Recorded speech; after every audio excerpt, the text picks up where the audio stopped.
Have a blessed day, brothers and sisters in Christ. Today, we will continue our topic on the purpose-driven life. D3, what drives your life? No, a book from Pastor Rick Warren. So, this is our journey to a purpose-driven life to discover your life purpose. So, this video presentation is taken from the book of Pastor Rick Warren titled Purpose-Driven Life. So, we make this video presentation to answer the most important life question, what on earth am I here for? And for us to know deeply the God's purposes for our life, the worship, fellowship, discipleship, ministry, and evangelism. So, tanong, what drives your life? No? So, sabi nito, everyone's life is driven by something. So, sa dictionary, ang ibig sabihin ng verb na drive is to guide, to control, or to direct. No? So, to guide, to control, or to direct. So, according to King Solomon, no, in his written in Ecclesiastes chapter 4, verse 4, I observed that the basic motive for success is a driving force of envy and jealousy. So, nakakalungkot naman, no? Pero, in reality, posible na naghahanap ka ng success, you chase success dahil nainggit ka sa iba or nasilos ka sa iba, no? Sana naman, ma-break na, maano natin ito sinabi ni King Solomon, sana naman hindi ito yung driving force natin. Yan. So, according naman to Thomas Cardell, the man without a purpose is like a ship without a rudder or weight, and nothing, and no man. So, pag wala ka talagang purpose, wala kang silbi. You're a no man, sabi ni Thomas Cardell. So, now, what drives your life?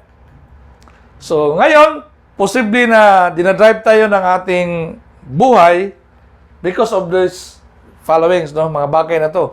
Una, yung problem. So, pressure, deadline, painful memory, haunting fear, at saka yung unconscious belief. So, yung problema talaga natin, nandiyan yan palagi. So, yung pressure. So, ito yung pressure deadline. Lalo na yung deadline, no? Yung nakakapag-pressure talaga yan. Yung sa lalaki, yung kalaban natin, si Bill. Sa babae naman, Judith. So, yun yung mga pressure, mga deadline natin, no? Judith na, tsaka yung mga monthly bills, yung bayaran. Yung mga painful memory naman, minsan nakapag-drive yan sa atin kasi nga, nakaprogram kasi yan doon sa ating subconscious mind, no? So, may connection yan dito sa ating unconscious belief, no? Na, nung kabataan natin, na-program na natin yon kaya, nagiging belief na siya, no? Na-program na tayo nung kabataan natin. So, ito naman ang haunting fear, ito naman yung nakikreate ka ng sarili mong multo. Kaya nga minsan, yung ibig sabihin ng fear ay false expectation appearing real. So, kahit false siya, pero parang totoo na, no? Ikaw kasi nakikreate lang sa iyong isipan, eh. Kaya yung tatlong ito, painful memory, haunting fear, saka unconscious belief, may connection to. Ito naman dito, problem, pressure, deadline. So, may connection din. So, ito yung kadalasan na nag-drive. Siguro ngayon na isa sa mga nag-drive sa ating buhay. So, but there are also hundreds of this that can drive your life. No, meron, ito pa rin. So, ito, mga circumstances, ito yung mga inevitable, no, na mga kaganapan sa ating buhay. Halimbawa, yung pandemic na COVID-19, saka yung digmaan ngayon sa Ukraine and Russia, no, na nakapikto hindi lang sa kanila, kundi pati tayo apektado rin, saka yung buong mundo. The next, itong values. So, itong values talagang isa to sa mga napakalaking driver ng ating buhay, no? Kasi, example, if you value relationship versus money, mag-iiba yung decision mo sa buhay, yung mga gagawin mo sa buhay because you values kung ano yung pinahalagahan mo. So, kung mahalaga sa iyo ang relationship, kahit magparaya ka sa pira, para masave mo yung relationship. Kung pira-pira ka lang din, bahala na yung relationship na masira yung magkakaibigan natin, basta pira talagang habol ko. Parang ganun, no? Then, emotions. So, accordingly, your emotion will drive you to your motion. Kaya mag-ingat tayo sa ating kung galit tayo at malungkot tayo, sana wag tayong magpadalos-dalos ng ating mga desisyon sa buhay. Kasi nga yung ating emosyon, yun yung nagdadrive ng ating motion, kung anong desisyon na gagawin natin sa buhay. Okay. So, but, aside from all those things, there are really 5 most common ones that drive your life. So, alamin natin ang mga ito ngayon. Ito yung main topic natin ngayon. Isa-isahin natin, no? So, ito yun sila. Una, many people are driven by guilt. Many people are driven by resentment and anger. Many people are driven by fear. No? So, kanina sinabi natin, many people are driven by materialism. So, ito yung mga materialistic, no, sa mga tao din. Many people are driven by need for approval. So, ito yung mga KSP, no? Kulang sa pansin. Kailangan talagang magpa-approve, mga people pleaser. So, ngayon, isa-isahin natin to. So, una, driven by guilt. So, ang guilt, ito yung pagkakasala, no? Pagkakasala natin. So, grabe, no? Ang ganda, nahanap ko to sa, ganda ng picture, no? Driven by guilt. So, ngayon, dahil napag-usapan natin yung guilt, ikumpara natin, ano ba yung guilt at saka shame? Kasi, magkakapatid tong dalawa ito eh. Na ano ba yung guilt and shame? So, itong guilt pala is, sasabihin mo sa sarili mo na, I did something bad. But itong shame, ito ang talagang mahirap kasi inamin mo na sa sarili mo na, I am bad. So, yung guilt, sinabi lang na, I did something bad. Itong shame, mas malalim. Inangkin mo na na, I am bad. So, yun. Kumbaga, sa analogy nito, itong guilt ay, ito yung sugat. Itong shame, ito yung scars. So, posible yung sugat nawala na, but yung scars na shame, nandun pa rin. No? Kaya babalik pa rin, kahit ilang nakaraan na yan, babalik pa rin sa iyo. No? So, yun yung guilt saka shame. So, people driven by guilt, ito yung mga description niya. Una, spend their entire lives running from regrets and hiding their shame. So, yun. Ito yung tumakbo nun sa may mga regrets saka yan, hiding their shame. Kasi nga, konektado yung shame sa guilt. Pangalawa naman, guilt-driven people are manipulated by their memories. So, ito yung sinabi ko no na kahit ilang taon na nakalipas, 15 years, 20 years, ganun, binamanipula ka pa rin na inyong memory. Naka-apekto yun sa'yo kasi nga parang nandun yung shame, yung scars nandun pa rin. No? Then, pangatlo, they allow their past to control their future. So, ito yung ang malungkot. Kasi parang yung nangyari sa'yo masama sa nakaraan, parang kinokontrol ka pa rin niya. Kasi nga nakaprogram yun sa'yo. But sana nga, hindi tayo makontrol ng ganito, no? So, mamaya may papakita ako mga verses at saka mga statement, no, na ma-counter natin ang mga number 3 na to. Then number 4, they often unconsciously punish themselves by sabotaging their success. So, ito yun ang naka-apekto lalo na sa ating success kasi meron tayong tinatawag na self-sabotaging, no? Meron tayong mga limiting beliefs dahil sa mga nangyari sa atin na failure tayo nakaraan, nagkamali tayo nakaraan. So, yun. Ayoko na niyan, nagkamali na ako dati niyan. So, parang sinasabotas mo na yung success mo kasi nga, nililimit ka na dahil nga, minimanipulo ka na yung mga nakaraan na pagkakamali or pagkakasala, yung mga failures mo, no? So, yun. So, dito may isa tayong kwento sa Bible, no? Aside sa, yung una naka-feel ng guilt saka shame, sila Adam saka Eve, ito yung anak nila, si Cain, ito yung the first murderer, no, in history. When Cain sinned, his guilt disconnected him from God's presence. So, yung nagkasala si Cain, yung kanyang guilt ay naghiwalay sa kanya sa presensya ng Panginoon, no? Kaya sabi ng Panginoon sa kanya, you will be a restless wanderer on earth. Now, Genesis chapter 4, verse 12. Magiging wanderer. Kaya, no wonder, no wonder, yung mga tao na baon pa nila yung kanilang guilt, that is kaya most people today wandering through life without purpose. Kaya wala silang purpose kasi nga, nandun pa yung guilt. Yun yung nagiging barrier. Kaya, yung purpose ni God sa kanila, hindi nila magawa because of guilt. No? So, yun. So, sinabi dito ni Pastor Warren, we are products of our past, but we don't have to be prisoners of it. So, napakaganda, no? Totoo, produkto tayo natin nakaraan, but sana hindi naman tayo maging prisoner ng nakaraan, no? Hindi tayo maging prisoner. Because, sabi dito, God's purpose is not limited by your past. Kaya nga may book si Brother mo, di ba? Your past does not define your future. Kaya, yung nakaraan, okay lang. Matuto tayo doon, nagkamali tayo. Hindi naman yun failure kung failure na sila pag wala ka nakuha message or learnings. Pero kung may nakuha ka, that's called experience. May natutunan ka doon. So, yung purpose talaga ni God sa atin, not limited by your past. Kaya, kung ano man yung pagkakasala natin, mga guilt natin, patawarin na natin yung sarili natin at saka mag-move muna tayo kasi may mahalaga tayong gawin. Yung purpose ni God sa ating buhay. Okay? So, dito nangyari no, sa Bible, may mapinapakita dito. Ito si Moses, naging murderer. Alam natin ito, pinatay niya yung ibang Egyptian dahil pinarusahan yung kapwa niya na Jew.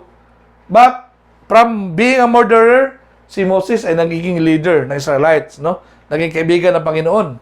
Kaya nga, yung purpose talaga ni God para sa kanya, walang pakialam sa kanyang nakaraan, no? Naging leader siya ng Israelites para makalaya sila sa pagkaalipin sa Egypt. So, tumawid sila sa Red Sea, no? So, ito yung sinuwa. So, ito naman pangalawa. Itong duwag, no? Coward na si Gideon. Duwag siya. But, yung purpose ni God sa kanya na magiging leader, no? Gideon under 300, alam natin yung kwento sa Bible, tinalo nila yung mga Midianites, no? So, Gideon is one of the judges, no, na nakalagay sa Bible. Then, ito ang pinaka-paborito ko sa lahat. Si Saul na nagiging si St. Paul, no? Religious terrorist, early Christian persecutor. Nung namatay yung first martyr, si St. Stephen, nandun dito si Saul na binabato. So, kung anuhin natin, grabe talaga napakasama to para sa Christian. Pero sa isip ni Saul, ginagawa niya yan para sa Diyos. Pero hindi niya alam, yung kanyang nilulusog, yung kanyang tiniterrorize, ay yun pala yung totoong ng Diyos, no? Yung mga early Christians, mga early church fathers natin, no? So, yun. Pero, walang nagawa yon sa purpose ni God sa kanya. In fact, si Paul ay mas malaki pa ang kanya nagiging impact, no, sa Christianity sa buong mundo. So, alam natin yung kanyang mga letters, no? Romans, Colossians, Corinthians, mga ganon, Episo, Philippians, ang dami, no? Ang dami ng kanyang mga letters, mga epistles na ginawa na nagiging foundation ng Christianity. So, ito ang pinapakita sa Bible, no? Na marami pang kwento sa Bible na napapatunan na yung guilt natin, mga kasalanan natin nakaraan, walang laban yun, walang panama yun sa purpose ni God na pwedeng gagawin niya sa ating buhay. No? So, hope, nabigyan kayo ng pag-asa. So, ito pa, para mabigyan tayo ng pag-asa talaga, no? What happiness for those whose guilt has been forgiven. What relief for those who have confessed their sins and God has cleared their record. So, ang galing, no? So, yung guilt natin, because of the purpose of God, i-erase na yun yung mga record na yun para magawa mo lang yung purpose niya. Kaya sinilang ka sa mundo. So, napakasarap, no? Sana nabigyan tayo ng pag-asa kahit ano man yung mga guilt natin. So, next natin itong number 2, no? Driven by resentment and anger. So, ito yun. No? Ginagayad, kinokontrol, dinidriven, no, nung sama ng loob at saka yung galit. So, yun. So, ito talaga, mahirap to. It is easier said than done, but alam ko mahirap to sa totoong buhay na yung may galit yan, yung mga taong nanakit sa'yo talaga, no? But, accordingly, no, itong resentment, yung anger, wala problema to, pero itong resentment, dapat pwede lang to sa mga may kagapuhan at kagandahan, no? Kasi ang resentment, pag hindi maganda yung itsura natin, may mga sinasabi na masama na nga ang labas, masama pa ang loob. So, joke lang, no? Kaya ang resentment, sama ng loob, eh. Kaya, pag masama ang labas, masama pang loob. Grabe naman, no? So, joke lang yun, no? Para hindi naman tayo maging seryoso masyado. So, ito, people driven by resentment and anger. So, una, they hold on to hurts and never get over them. They continue to stow in their pain, perpetuating the past. So, ito yung hindi makamove on, palagi nila binabalik-balik nila sa pinapainit nila pa balik-balik yung mga nilang mga sakit na naramdaman, pinapagtuloy pa rin nila yung mga nakaraan. So, ito yun. Pangalawa, ito yung instead of releasing their pain through forgiveness, they rehearse it over and over in their minds. Kumbaga, instead na magpatawad sila, palagi nila lang binabalik-balik-balik sa kanilang isipan yung mga masasakit na nangyari sa kanila. So, sabi ko, itong forgiveness, no, madaling sabihin, but mahirap talaga magpatawad, no? Lalo na yung nakabigay talaga sa'yo ng galit at sama ng loob, yung inabuso yung kabutihan mo, ano, no?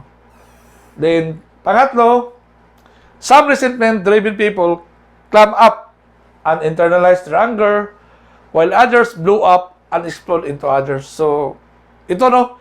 Yung iba, clam pala na, na lang, passive na, wala nang pakialam sa buhay, na hindi na nakagalaw.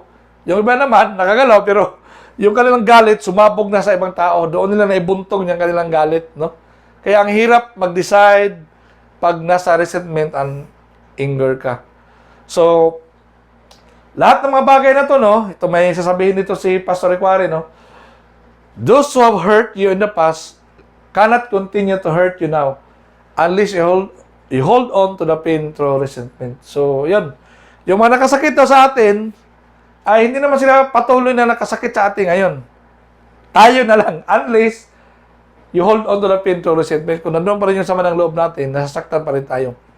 Pero alam mo, yung mga tao na nakasakit sa atin, either baka nagsisi na rin sila sa kanilang paggawa ng kamalian sa atin, nasaktan nila tayo, baka nakamubuo na sila. Din tayo, hopefully naman, mag-move on na rin tayo kasi nga sila nakamove on.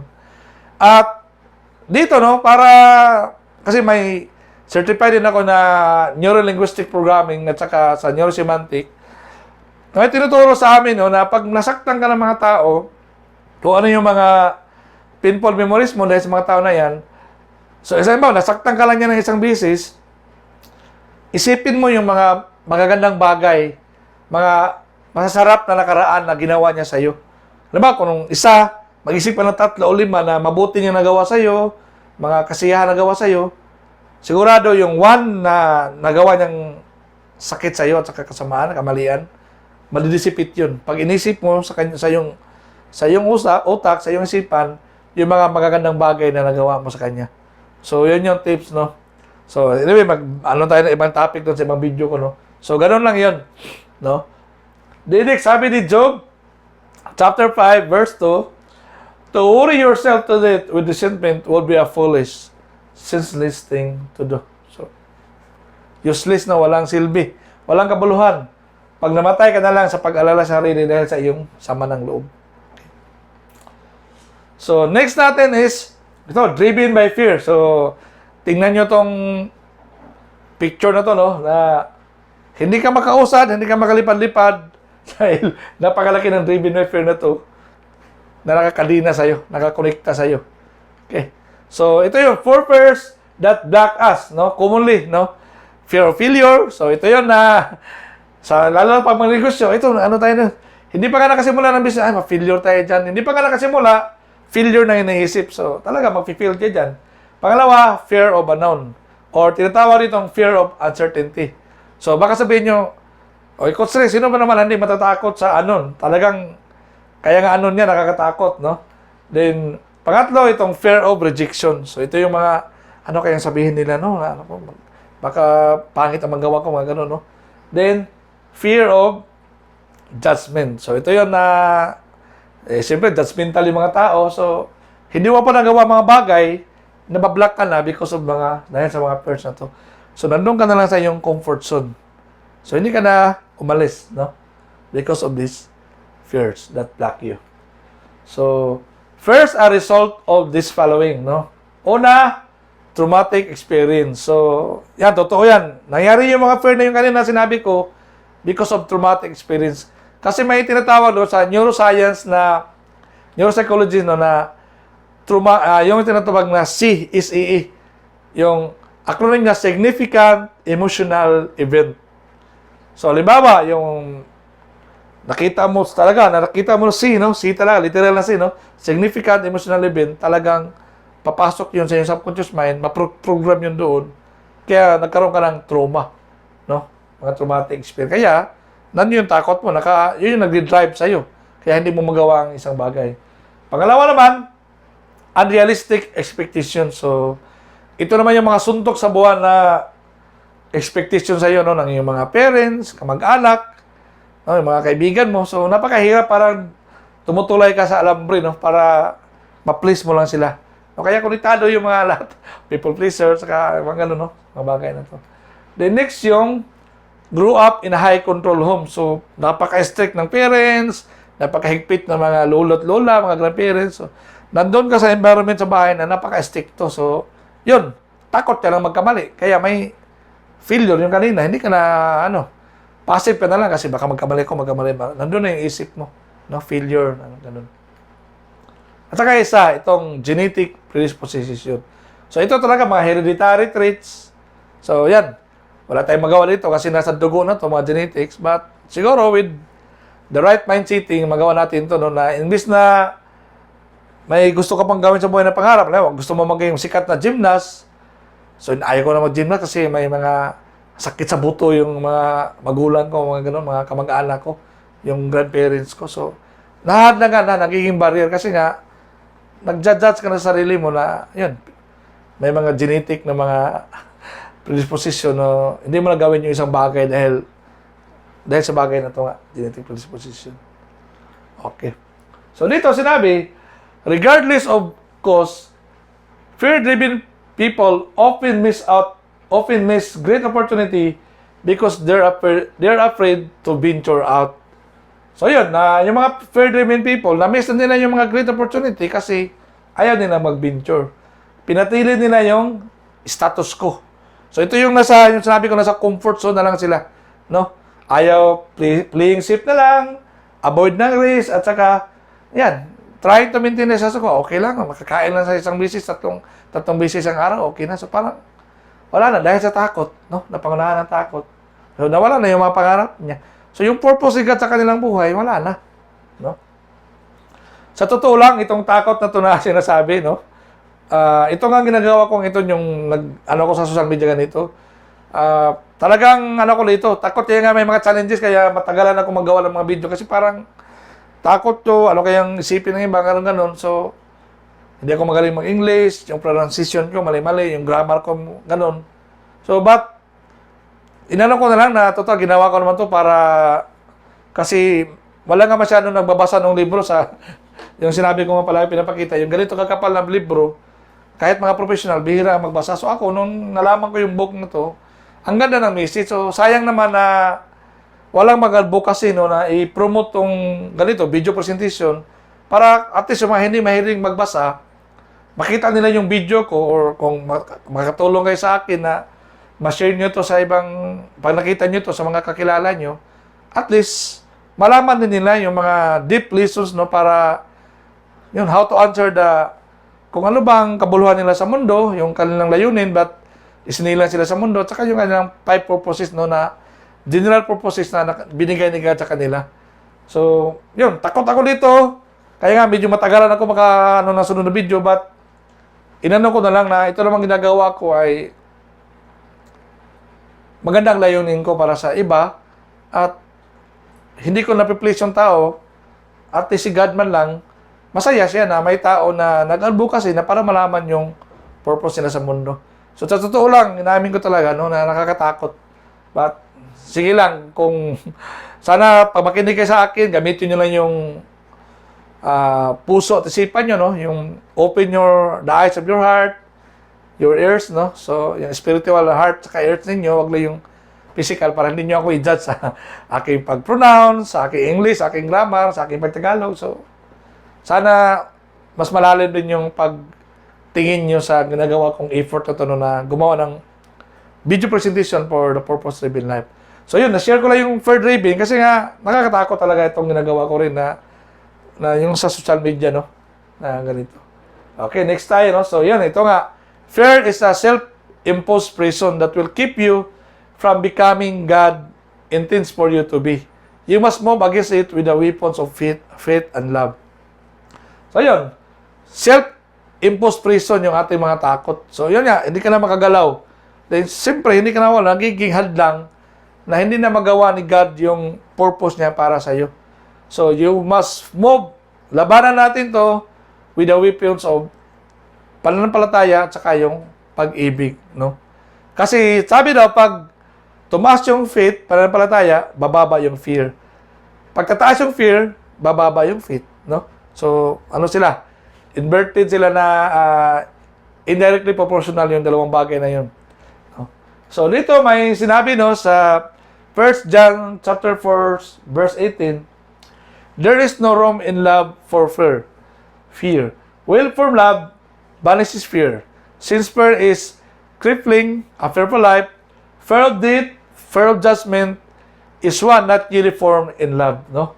So, walang panama yung takot pag nandun yung pag-ibig at partnered pa ng ating pananampalataya. Yun ang ibig sabihin nito. So, okay. Hope marami tayong nag-guess doon, no, sa topic na sa fear. Dito na lang tayo sa driven by materialism. So, ito yung mga makamundo, materialistic, no, na nagdadrive sa ating buhay. So, ito yun, no?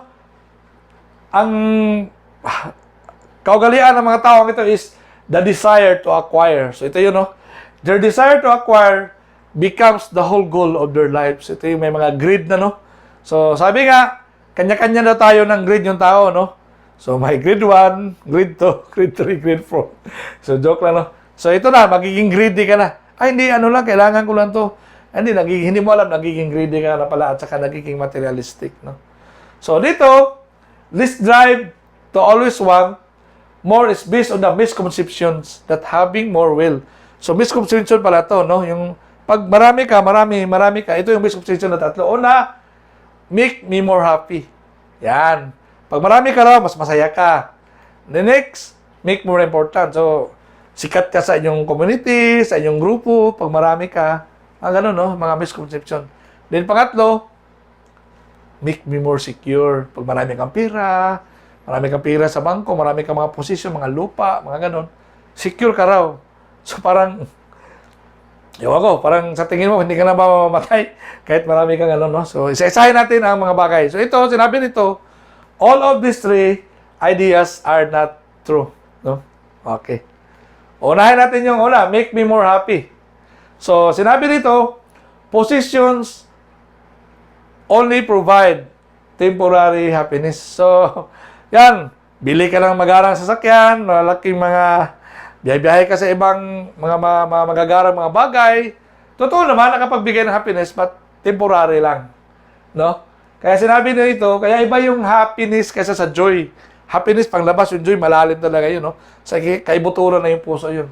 So, di sinabi nito, no, Luke 12:50, no? Beware guard against every kind of greed. Life is not measured by how much you own. Then sinabi pa rito, yung popular, no, Matthew 6:33 na, seek ye first the kingdom of God, no? May kanta pa ka dito, no? Seek ye first the kingdom of God and His righteousness, di ba? And all these things shall be added to you. Hallelujah, hallelujah. Yeah. So, dapat unahin natin yung kingdom of God. Tsaka, paano natin magawa yung kingdom of God? By doing the purpose of God in our life. So, ito yung sa happiness. So, next, itong make mo more important. So, according to Pastor Warren, self-worth and net worth are not the same. Totoo talaga to. So, hindi ibig sabihin na pag malaki ang network mo, marami kang kayamanan, material na bagay, mataas yung self-worth mo. Kasi ang kayamanan, isang aspito na yan ng buhay mo. Mayroon kang emosyonal, spiritual, family, social, cultural, iba-ibang aspito ng buhay. Financial na, okay, excellent ka dyan. But yung ibang bagay, so, yung worth ng sarili mo, hindi na nakakount sa financial aspect. Marami yan. Spiritual, social. So, baka nga, mayaman ka, bobo ka naman, mga ganun. No? So, wala kang pakialam sa ibang tao. No? So, hindi sabihin, pag mayaman ka, kasi iba, pag mayaman, akala nila, kaya na nilang bilihin ang lahat. No? Hindi yun. Iba yung self-worth sa network. So, ito yung ibig sabihin na, misconception kanina na, pag marami, more important. But, anyway, in reality, sa standard ng mundo, pwedeng mangyari yun, but sa standard ni God, hindi yun. So, ano sundin natin? Yung mundo or yung ano ni God? Standard ni God, no? Okay. So, another dito, sinabi dito, no? Ito yun. Your value is not determined by your valuables. And God says, ito malungkot, the most valuable things in life are not things. So, ito yun. lahat na mahalagang bagay sa mundo ay hindi nga bagay. Kaya yung material na bagay natin na bagong damit, mga ganon-ganon, wala. Ganito na gano. Kasi nga tinitingnan ng God yung puso mo, yung motive mo, yung intention mo. Kahit magdamit ka ng mamahaling damit, yung ang puso mo, alam ni God yung ano naman ang puso mo. Yun. Kaya your value is not determined by your valuables. Kaya huwag tayo masyado maging materialistic. Kasi nga, ang valuable things para kay God ay hindi nga bagay. No? Okay, ito na naman, pangatlo. Make me more secure. Okay, yung wealth. Okay, sinabi dito kayo, totoo ito nangyari ngayon sa atin, no? Wealth can be lost instantly without a variety of uncontrollable factors. O ngayon, yung kayamanan natin, example, taga-Ukraine ka ngayon, Russia. Lalo na yung nangyari lang sa, kahit yung sa pandemic na COVID-19. Di ba, nagiging equalizer yung mga bagay na yun sa mahirap at saka mayaman? So, saan na yun yung misconception na? Kaya nga misconception yung more secure. Anyway, secure ka kasi kung may hospital, una kang entertain, pero may time nangyari yung COVID, kahit 5 million ang dala mo. Pag puno na talaga hospital, wala ka nang magagawa. Di ba? Walang magawa yung pera mo. So, sana maraming mahihirap pa yung namatay. Wala sanang mayaman, pero may namatay din sa COVID na mayaman. So, ibig sabihin, hindi nga security yung marami kang pera, no? Na hindi ka natatablan, hindi ka na mamamatay, no? Yun, yung nangyari sa atin ngayon, yung kahit malayo tayo sa Ukraine, sa Russia, di ba? Apektado nga tayo sa nangyari noon, no? So, ito ang ibig sabihin dito. Okay. So, the real security can only be found in that which can never be taken from you. Your relationship with God. So, ito ang real security. Kaya nga, fear, lahat, storms, may pananampalataya ka na okay lang, nandun yung mga problema na yan. Mas importante, secure ka sa relasyon mo kay God. Ano mayari sa akin, kasama ko na si God sa heaven. Diba? Ganun mga tao, kahit yung iba, kahit malapit na mamatay, machine na yung bumubuhay, may takot pa rin na umalis sa mundo kasi nga, hindi sigurado na mapunta sa langit. Mga ganun. Walang security. So, yung relationship ni God, ito yung real security. Kaya nga, gawin na talaga natin yung, kung ano yung purpose, no, na gusto ipagawa ni God sa atin. Kasi, yun yung security na nakita ko rin. No? Yung makabuo tayo ng relasyon sa Kanya. Okay. Next, driven by need for approval. So, okay na to kanina. Iba na naman to, no? Driven by the need for approval. So, ito yung approve, mga KSP, no? Mga people pleaser, no? Kulang sa pansin. So, ano to mga tao na to, no? So, ito yon. People driven by the need for approval is, yan, kanina, bumalik na to. They allow the expectations of others to control their lives. So, yan. Na-explain ko na yan kanina. Next, they still trying to earn the approval of unpleasable people. So, yun. Kahit matanda na ngayon, naghintay pa rin ng approval sa kanilang mga unpleasable na mga parents or grandparents or mga kamag-anak, no? So, tayo dito, kahit si Jesus, nabigo nga dito. Hindi nga niya na-please yung sarili niyang kababayan, eh. Kaya walang magaling na propeta sa kanyang sariling bayan, di ba nakalagay sa Bible? Kaya, wag na tayo dito, no? Hindi talaga ma-please natin lahat. May gawin ka mabuti, masama pa rin yung pagtingin sa'yo sa ibang tao. So, kaya gawin mo na lang yun kung kahit hindi na-please mo yung tao, but na-please si God. Kahit si God lang ang na-please mo, wala na pakialam yung mga tao na yan. Okay na, approve na yan. Si God dapat yung approver natin, no? Hindi yung ano.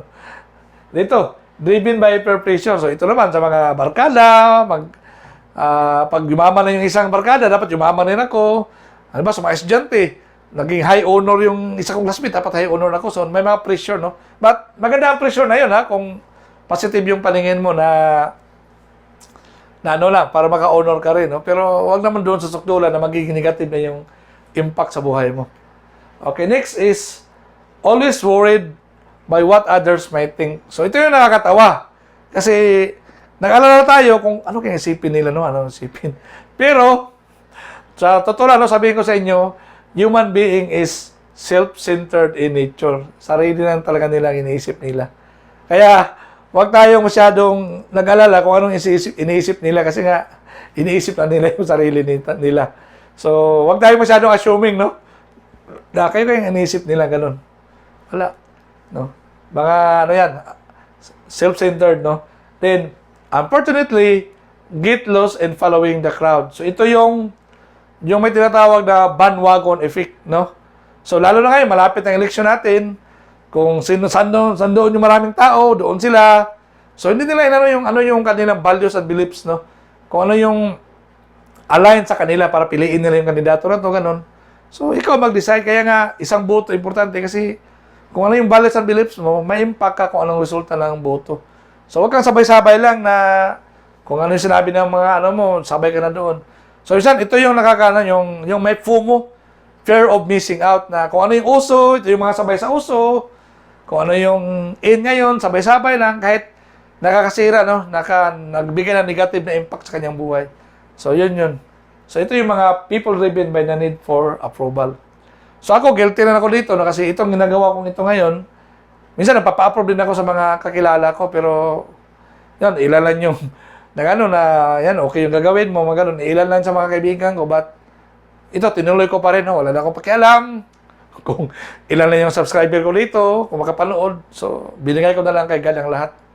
At least, itong ginawa ko, alam ko in my heart and mind, na pag mapanood lang to ng mga tao, na kahit ordinaryong tao, no, na kasi more on Tagalog yung discussion ko, talaga makaintindi sila nito.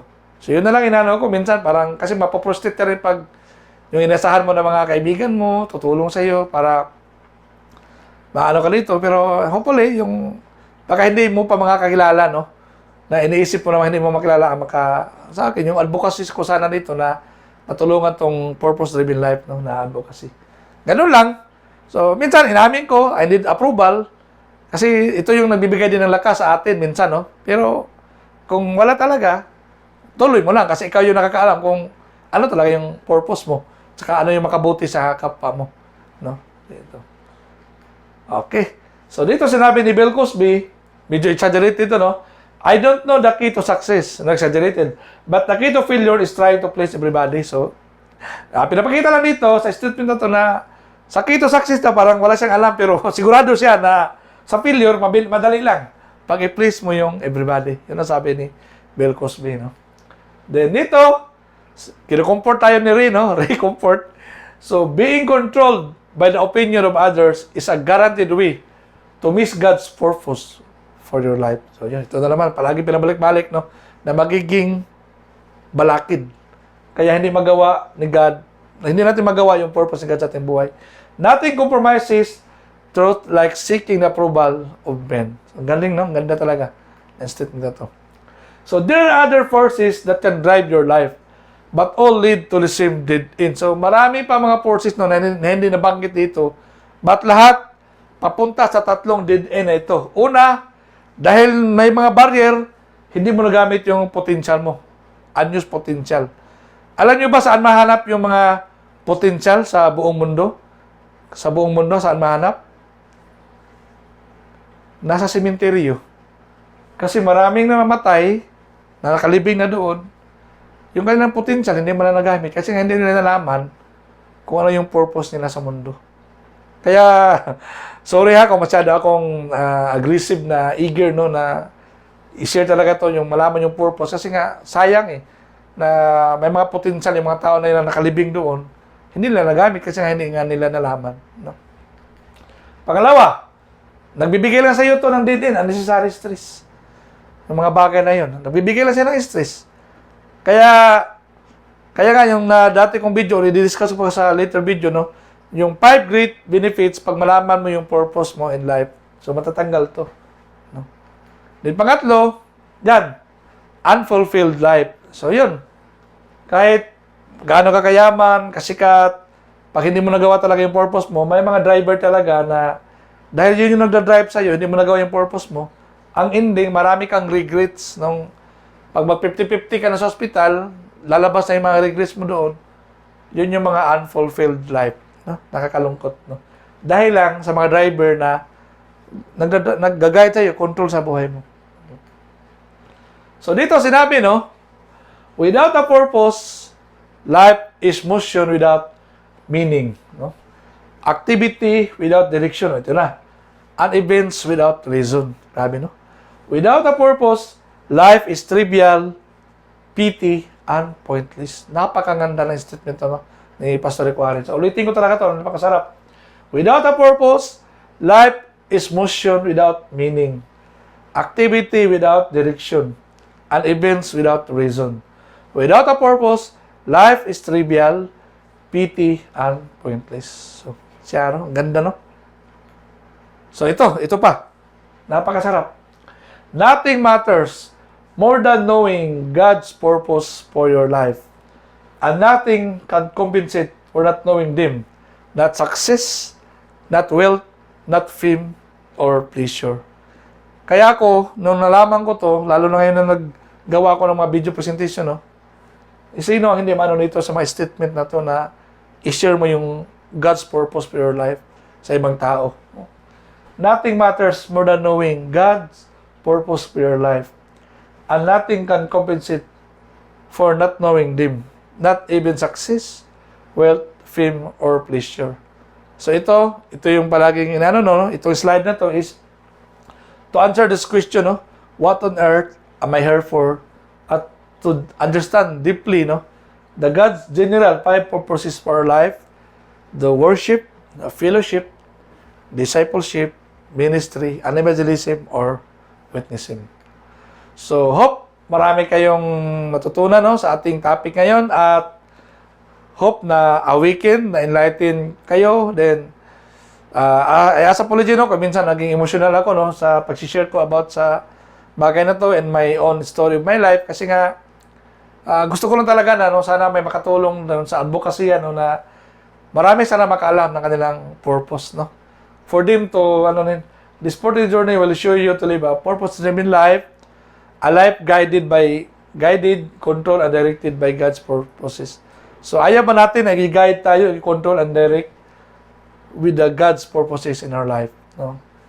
Hope you find this video valuable, then kindly share to others, like this video para i-promote pa to ni YouTube, at saka, of course, subscribe na rin para at least marami rin tayong ma-bless, no, with this simple little way natin, no, na maliit na bagay na ginawa natin, but yung impact na pwedeng maitulong, no, sa isang buhay ng tao, no.